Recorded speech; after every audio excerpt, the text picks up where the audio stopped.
born to kill, and I will kill them all, shouted Kostas Passaris after his arrest for the massacre at General State Hospital in 2001, where he shot 2 dead policemen in cold blood. Athanasios Rakopoulos, 47, and Dionysios Alevizopoulos, 49, succumbed to their injuries immediately, while a special guard of the Ministry of Justice, Andreas Visekis, 33, was seriously injured. I don't have anything personal with these people. If they didn't want to arrest me, I wouldn't have had to kill any of them. It's just that the cops, they have to die, just like they kill people before they even have a chance to explain themselves. Police in Greece, they kill because they like it, he said in an interview from inside the maximum security prisons in Romania. He was born on March 9th, 1975, when his father was only 17 years old, while his mother, a Romanian named Maria Augusta, died 6 years later. He himself dreamed of becoming a captain. In 1990, he was studying at the naval school in Inusas, but he quickly began to engage in delinquent behavior. At age 15, he began committing many petty thefts, which after a while became more frequent, causing the island's inhabitants to react. The student at the time was walking around town with a lot of money, which he showed off by shopping and spending. This raised the first suspicions. Shortly afterwards, he was arrested and taken to prison. The prosecutor had told him, "It's better to be a beggar than a thief."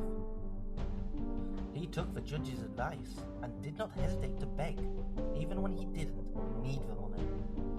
The police, who now had him under close surveillance, arrested him again, and this time he was sentenced to 5 years in prison. When he got out of prison, he became an infantryman. He served in the 29th Infantry Regiment in Komotini, and there, in addition to the thefts he did inside the camp, now possessing the artistic skills of a robber, he entered and emptied houses, taking mainly cash. He was the bandit with the pantyhose, who made the whole of Komotini tremble. They caught him eventually. He went through a military court, but managed to escape from Avlona and travel to Athens. In 1996, he robbed at gunpoint a woman selling fruit at the Kalifea power station, followed by a chase by police officers, against who he did not hesitate to shoot at. He was eventually arrested further down the scene. While serving his sentence in the prison of Cassandra in Chalkidiki, he met Romanian convict Nicolae Gorea. On December 4th, 1999, he was released from prison and joined forces with the Romanian and another compatriot, Ion Vasili. According to the Greek police, from January 31st to February 17th, 2000, they jointly committed robberies in hotels, currency exchange offices, and travel agencies in the center of Athens. According to a report of the newspaper Tanea, everything started on February 19th, 2000. Η οργή του αδερφού του Διονύση Αλεβιζόπουλου, που έπεσε νεκρός τον Φεβρουάριο του 2001 από τον διαβόητο κακοποιό Κώστα Πάσαρη, ξεχυλίζει. Η οικογένεια του αρχιφύλακα ξεσπά στον Αντένα ύστερα από την δημοσίευση των εγγράφων από τις ρουμανικές αρχές προς την ελληνική δικαιοσύνη.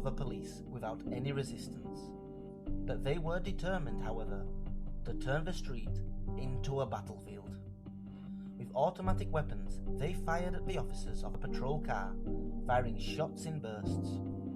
Police officers Panagiotis Polychronos and Prokopis Vlasis were injured in the fight. Bulletproof vests proved lifesavers.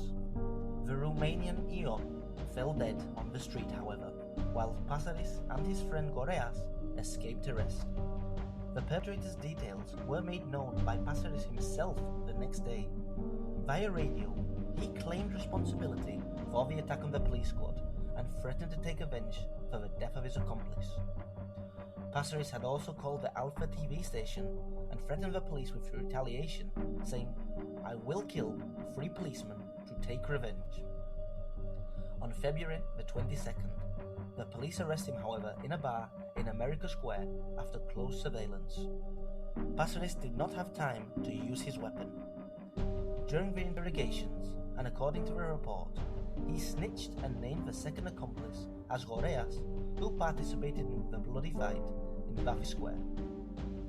A few hours later, Gorea fell dead from the police shots at the Palace of Petropolis. Passaris suffered a shock upon hearing the news of the death of his childhood friend, who he met at the age of 15 in the prisons of Casavetia, which led him to the General State Hospital after his complaints of epileptic fits. In Corivalos prison, Passaris was one of the most difficult and unruly prisoners. The well-known chief warden of Corivalos, and for many years the president of the Federation of Correctional Officers, Andonis Aravantinos, remembers Passaris as a difficult child, very difficult. Of the Greek prisoners, the most difficult. Passaris was a follower of self-justice. He had a tendency to ideologize his delinquency. He needed it as an alibi. Η οργή του αδερφού του Διονύση Αλεβιζόπουλου που έπεσε νεκρός τον Φεβρουάριο του 2001 από τον διαβόητο κακοποιό Κώστα Πάσαρη ξεχυλίζει. Η οικογένεια του αρχιφύλακα ξεσπά στον Αντένα ύστερα από την δημοσίευση των εγγράφων από τις ρουμανικές αρχές προς την ελληνική δικαιοσύνη. As soon as I went to park in the parking lot, I realized someone was hiding. I crawled out behind him and pointed the pistol at him. I hate guns, but I will shoot one if I have to. I don't go anywhere unarmed. Raducanu told me everything and I let him go. I didn't know if I was doing the correct decision. The next day, Passaris requested a hearing in my office. I did not accept him. However, I went to his cell. He told me, "Lucky you became a security guard and didn't become an outlaw." A year later, Passaris set up a murder scene to take revenge at the expense of the policemen who would accompany him. On the day of his transfer, Passaris had completed approximately 1 year of continuous incarceration. Although he belonged to the category of dangerous prisoners, he boarded the official vehicle that would take him to the hospital without any physical checks for weapons.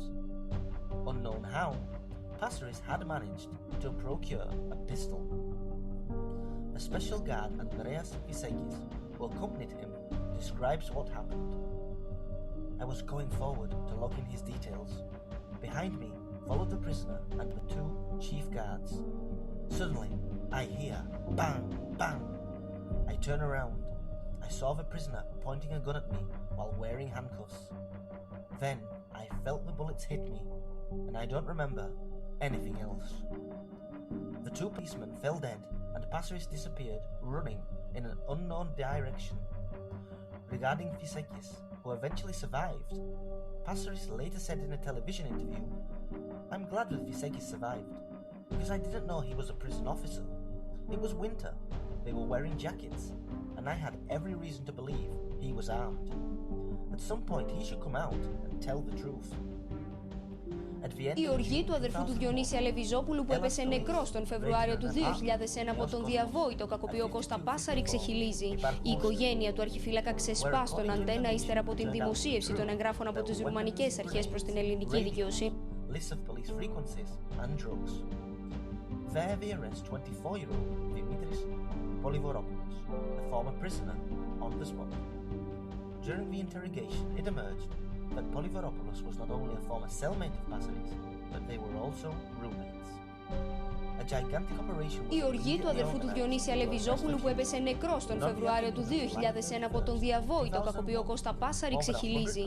Η οικογένεια του αρχιφύλακα ξεσπά στον Αντένα ύστερα από την δημοσίευση των εγγράφων από τις ρουμανικές αρχές προς την ελληνική δικαιοσύνη. Η οργή του αδερφού του Διονύση Αλεβιζόπουλου που έπεσε νεκρός τον Φεβρουάριο του 2001 από τον διαβόητο κακοποιό Κώστα Πάσαρη ξεχυλίζει.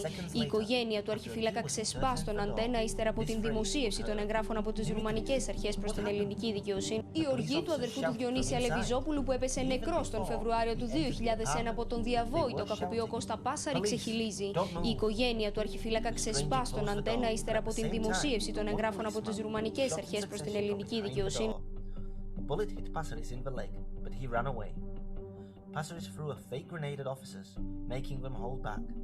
He went down 2 floors and disappeared towards Hecateo Street, right in front of all the officers waiting for him on the ground. A big blunder by the police force. After the failure of the operation, the head of the Hellenic Police, Lieutenant General Ioannis Georgakopoulos, an officer with significant successes who enjoyed the esteem of many PASOK leaders, and especially of Evangelos Giannopoulos, who had promoted him to the position of chief 3 years before in 1998, resigned.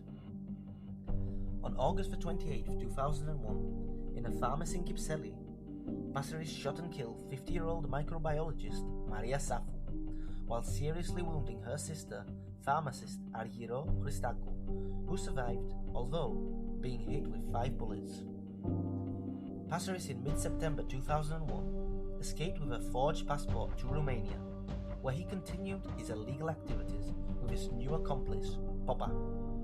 In the early hours of November 25, 2001, and during a robbery at a Bucharest currency exchange, he killed the owner and an employee, taking $16,000, but lost his cell phone. The Romanian police who arrived on the scene easily found the last numbers that Passaris had called and almost immediately arrested the suspect, who turned out to be connected to pimping rings. Passaris, knowing that he had lost his mobile phone and suspecting that his second phone was being monitored by the police, tried to mislead his acquaintance by telling him that he was outside of Bucharest. The Romanian officers, however, managed to locate that he was in a certain apartment and decided to raid, which eventually led to his arrest. After he was arrested and remained under trial for several months, finally, on the 7th of the 30th, 2003, he was brought to a Bucharest court and sentenced to life imprisonment for the robbery and double homicide. Today, Kostas Passaris is in a Romanian prison, declaring himself repentant and devoted to God. He claims he has changed his mind and wants to apologize to the families of the victims. According to his spiritual father, Father Gervasios, Passaris is what he is, but it is the right of every person, through contemplation and faith, to repent. The priest has been by Passaris' side for several years and declares that the criminal never knew a mother's love, grew up alone, and ended up being the savage of the Balkans. Passaris claims he has a goal of also becoming a priest in the future. He made appeals to be deported back to Greece to serve the rest of his sentence. However, his appeals were denied by his home country. In a TV interview, Passaris also claimed that the world would be a better place if he hadn't been born into it. In January 2020, the Athens Mixed Court of Appeals sentenced Passaris for the crimes on Greek soil to 4 life sentences for as many murders and 49 years in prison for 7 attempted murders and 3 robberies, and he still remains to this day in a Romanian prison.